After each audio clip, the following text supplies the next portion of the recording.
Hey guys, as you already know, my name is Edgar, and first I would like to apologize with you because I can be right now. However, I'm going to present the reading approaches, and I hope you can understand every single aspect.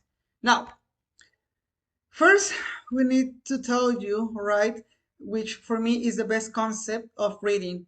Anderson says that is an active fluent process which involves the reader, any person who reads, and the reading material, any resource of reading, in building meaning, which is knowledge.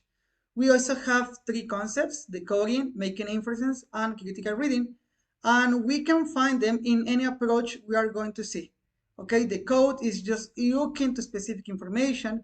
And then the second one is just about the experiences and then the previous knowledge that we have. Okay, and the final, of course, is just to ask you questions about what you're reading, about the knowledge that you have before and now, and you can have a comparison between them. Okay, so let's move forward, and we have the first approach, bottom-up approach. A few key words that you have here is the step-by-step method, 5 reading components, direct and explicit instruction. Now, this method is a combination of smallest elements of the language in order to get a higher comprehension. Okay, so that is why it's a step-by-step method. First, we have the phonics, which is the sound of the letters individually. Then we have the phonic awareness, the combination of the letters, and then you have a new sound. Uh-huh. Moving forward, we have the vocabulary. You got the word, but now we need a meaning. That is the vocabulary, the meaning of the words. Moving on, we have the fluency, and it's just about the speed that a reader can have, right? Without making any mistakes. Also, the intonation, it could be, why not? And finally, the last step is comprehension, which is understanding what you're reading in general. A few activities, common activities that we have in this approach are a gap fill, underline a number of pronouns, verbs, conjunctions, and others, and missing words. Okay? I also decided to put this picture because as you can see, we have here the reader, and then you can find and see the small parts. It's just a letter B.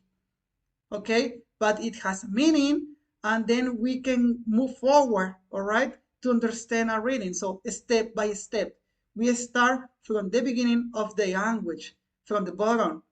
Okay, and well, yes, moving forward.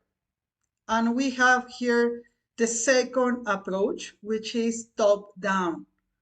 And the keywords are processing, background knowledge, students' engagement, and pre-reading strategies. Okay, so in this method, okay, tell us that students create meaning by utilizing background insight, experiences, making predictions, as well as searching the text to reject or confirm the predictions that are made. Okay, so in general, we have the reading, and maybe is the top, we have the topic, right? And we can make predictions. Okay, so is soccer? Okay, maybe we are going to talk about sports, so maybe we are going to talk about a football player. I don't know. And then we can check either and read the complete reading and find out if my predictions are true or not. Also, we have here that students become active readers. So they need to read and be very motivated to continue with all the aspects that they have to look before comprehension the reading. Okay. Now, common activities that we have are prediction, previewing, and semantic mapping. In this case, look, we have here an example, right? Well, in this example, we have food, which is the main topic, and then we have other ideas about food, the nutrition, the vegetables, the meat, or maybe the reading is going to talk about drinks, or maybe it's going to talk about protein. I don't know. So we can just make inferences and we can predict a further knowledge of further concept that we are not sure, but maybe with our experience, we can infer that they are true. Mhm. So that's the difference between bottom up and top down approach. Okay, so let's move on. And we have here the interactive approach. And the keywords is top-down plus bottom-up and bottom-up plus top-down, meaning and memory. In general, this approach is just a combination, right, between the top-down and bottom-up, and the other way around too, bottom-up plus top-down. Okay, so first we look at the small elements, students look at the small elements to get the general idea, and then the other way around.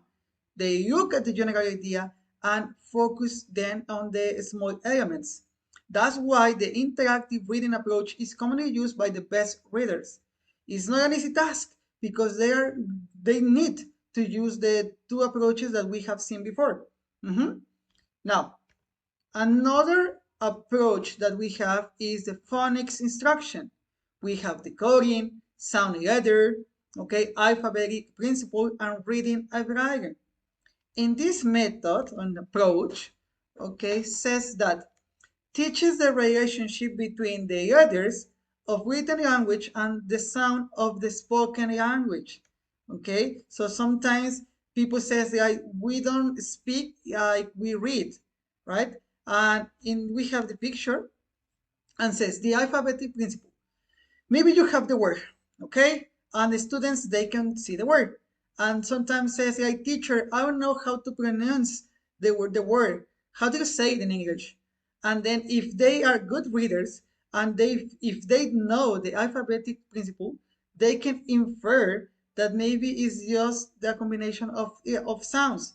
You have the letter B, the combination between A and E, and then you have the letter G. So, okay, the word is bag, and then they can picture of the object of the thing that the word means.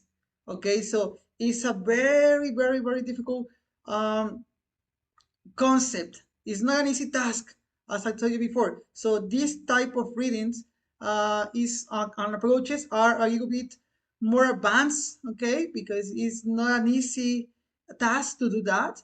But yeah, they can do it. All right. And we still have, which is one of my favorites, the whole language approach. In this, we have the elaboration, we have a planning, a monitoring skills, and a safe evaluation for the students too. In this whole approach, okay, we have listening, reading, speaking, and writing too. These skills are taught through the areas such as science, math, or history in the target language.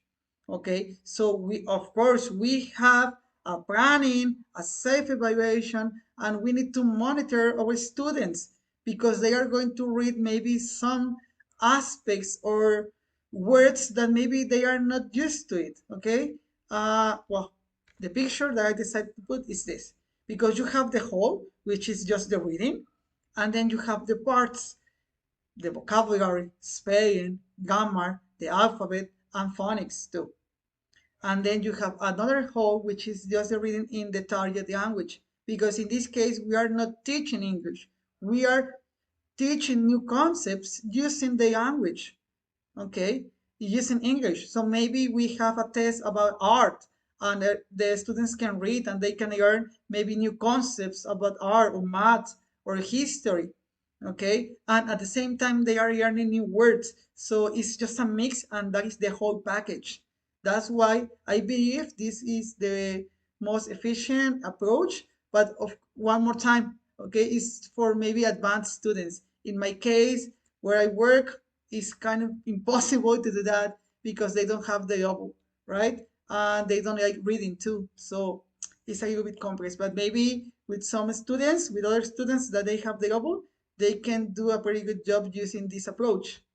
All right. Now, we have finished with just the approaches, and now we have the reading strategies. We have a few strategies that we can use, and they can help us in our classes too. I prefer these strategies because they are a little bit more easy to understand and to put into practice in our daily teaching.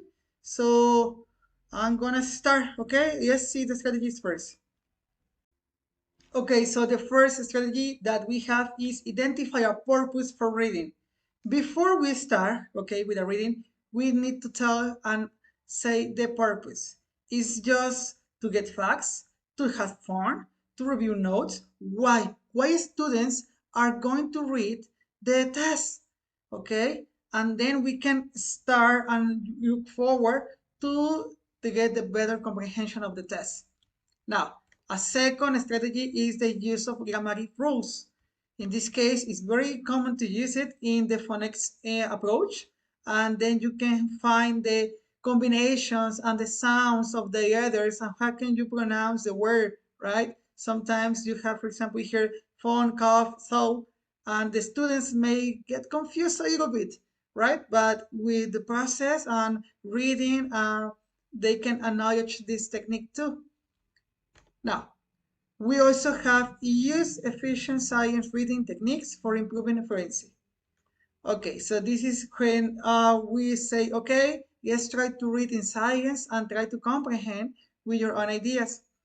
Maybe this technique can work, I think, in small groups. However, I got 42 students in a group, and for me, it's quite impossible to do this kind of technique. But maybe we can do it, right? So just we can just start reading in science, and maybe we can ask some questions, or maybe we can read out with the whole group together.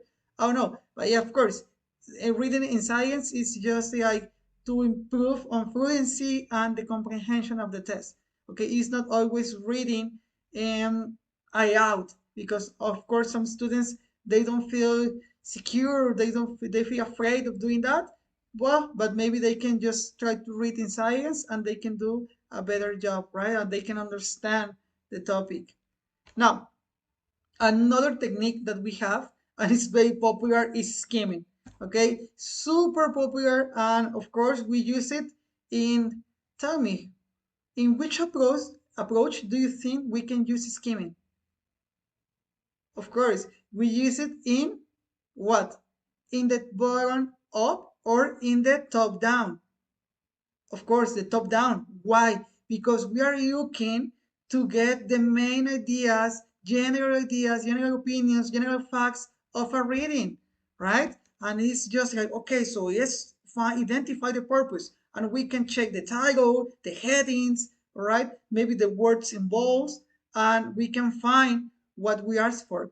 So remember, we use it in the top-down approach. Now we have scanning. And I ask you the question one more time. In which approach do you believe that we can use it? In the bottom up, right? Because we are looking to very specific elements of the reading. Mhm. And then we have semantic mapping and clustering. Okay, and here this is the idea. Transportation is just the main idea, and then we can in the preview maybe we can just think about, okay, so maybe it's about water or air or land, maybe it's a car, maybe it's a bicycle, maybe it's a boat, I don't know. And I ask you the question one more time. In which approach do you think you can use it? That's right, in the top-down approach, right? Because we have previous knowledge and experiences that we can think about any other ideas that maybe is related to the topic. Mhm. Okay, awesome. Another technique that or strategy that we have is use inference and guessing. So maybe we have the word and maybe we don't know the meaning, so we can just check the context, right? Or the complete paragraph, and maybe okay, so maybe the word means that, and it's easy to understand. And of course, it's not an easy technique because our students need to have a large, um, I mean, they have to be very, how can I say the word? They have to have a variety of the language, right? And they have to know and have a good level of English and vocabulary too, so they can identify the words that they don't know and relate it to the context of their paragraph of the reading, and they can identify and find out the meaning of that. But remember, this is just guessing, okay? It doesn't have to be perfect, okay? Now, okay, And look, I choose this picture because our students, they need to look, yeah, maybe we have prefixes, suffixes, all right? And to, maybe I know the meaning of agree, but then they can find the word disagree and say, oh no, teacher, what does it mean? Okay, so be careful. You have the word agree and disagree. So maybe, okay, even though agree is just positive, when the two words get combined, all right, it has a different meaning, which is negative. So that is another strategy and technique that we can teach and we can do in our classes to teach how to create new words and how can a prefix can change the meaning of the word. Uh-huh. Another that is quite similar is distinguish between literal and implied meanings. Okay, so maybe they say fast food, and this is very funny because you can see the French fries they are just running, but of course it's not that meaning, right? So it's an idiom. So the fast food is just a kind of food, a type of food that is very gassy, right?